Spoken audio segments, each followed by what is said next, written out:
Hey everyone, how's it going? I am Amy from Eat, Breathe, Move, and today is Saturday. No makeup, haven't showered.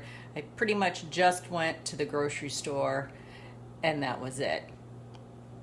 So, generally on Saturdays, I just want to get up and get going. I don't need to get fancy and it's nice to take a break from getting ready every day. So today I'm just sharing the video into my Facebook group. So if you feel so inclined to share, feel free to do so right now.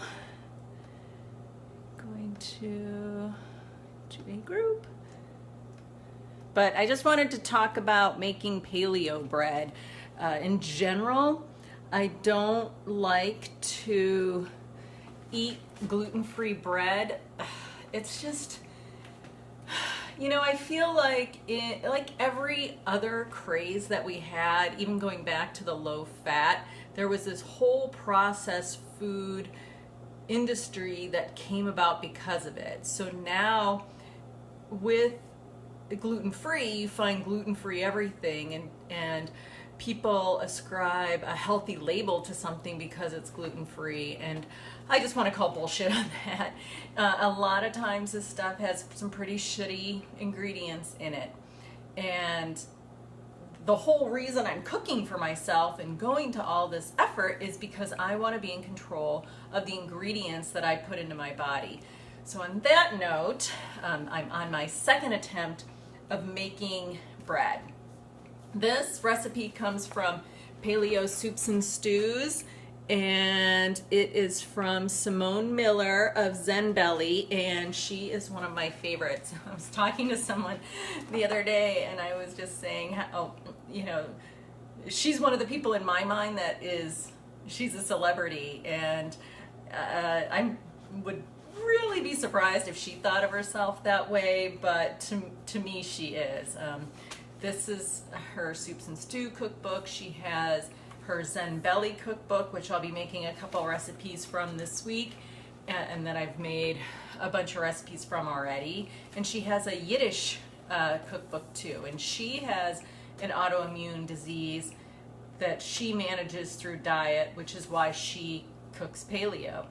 And while, for me, I just feel better when I avoid the grains, and her recipes are super tasty. I made her sweet potato soup, which we'll be having tonight, which is super yummy, and I am going to make her pull apart dinner rolls. Let's see if I can get this up here.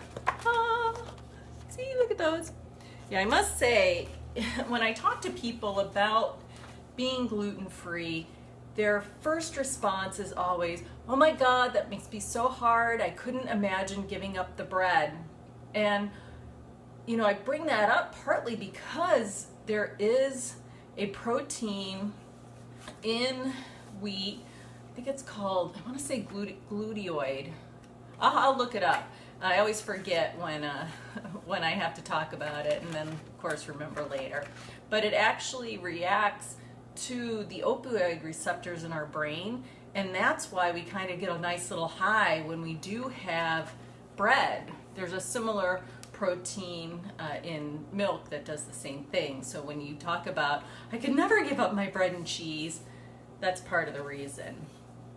So, but I'm very excited to be making these dinner rolls. The only time I really miss bread is when I have something I want to sop it up with. I'm making the oven roasted Dungeness crab, and I'll share that recipe in here. It's on Epicurious, and it is so good. And it has this butter, red pepper, orange juice kind of sauce that you pour over the top of it that I bet will be very tasty, sopped up in some bread. So this is just my second attempt of actually making bread that requires yeast that rises, and it's so funny. I look at the way I'm cooking now. This week, one day for dinner, I made a steamed fish where you wrap the fish in parchment paper, and it had capers and maybe a shallot, I can't remember, and tomatoes, and you wrap it all up. You set it on a couple slices of lemon, and then you wrap the paper around it, and then you bake it, and it just looks so fancy. And if you had told me, I mean, really as little as 4 years ago, that I would be cooking like this, I'm not sure I would have believed you. There were just a few things I could make, and I was mostly eating stuff that I felt was healthy that came out of a box. A lot of Amy's Organics, the black eyed peas, or her rice bowl, or things like that. So cooking was just so hard for me, and really going to the grocery store was just a slightly traumatic experience. It's nice being in Sacramento now because I can the co-op is amazing. I hop on the freeway, I'm right there, I park in front of my house and drop it off, and that was not the case for the last 18 years in San Francisco, where going to the grocery store was such a challenge. So I just want to encourage you that if you're not cooking right now and you think it's too hard and you don't know what to do, it is a learned skill. You can learn how to do this just like I learned how to do it. And if it takes practice, it takes time, it takes effort, you're gonna have successes and you're gonna have failures. But to me, eating your own prepared food is probably the biggest step you can take if you're suffering from any kind of chronic lifestyle health condition. Diabetes, an autoimmune condition, high blood pressure, high cholesterol, all these things, almost so many conditions can be managed through diet, but you have to learn to cook, and you have to see the time that you put into cooking as something that you are doing for yourself to reclaim your health. So I just want to encourage you, if you don't already get in the kitchen and cook, get in there, get a knife, start chopping, find a cookbook that you like. Don't feel you need to have 50 cookbooks. I would get let me show you the Zenbelly cookbook. So here's her Zenbelly cookbook, and what I love about this one is their fancy, easy recipes. Here's a recipe for ginger scallion pork meatballs, and it's pretty much some fat, some fish sauce, coconut flour, ground pork, ginger, and you just create the balls. Do you bake them? Yeah, and then she bakes them, which is so easy. It's way easier than cooking them on the stovetop. And so if you do start cooking, this cookbook especially will just, it's success out of the gate, because the recipes are so good and they're easy and they're super healthy. So that's what I have to say about that.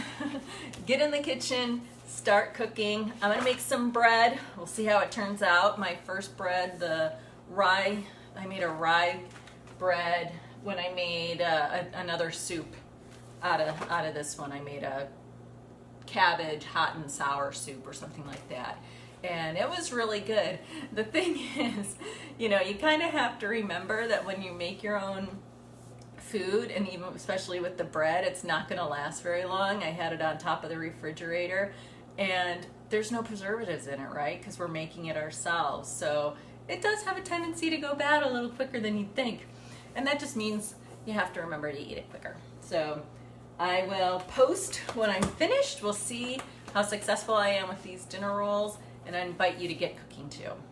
So if you haven't already grabbed my 7-day Reclaim Your Energy Challenge, I invite you to do so. I'll put a link below this video, and my whole goal with that is to show you that consistent daily habits, even when they're little, can start you on to a path of noticing how these changes make you feel better.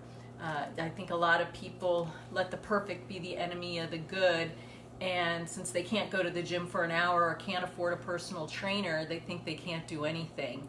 And if you can just go for a walk around the block every day, that is a great first step.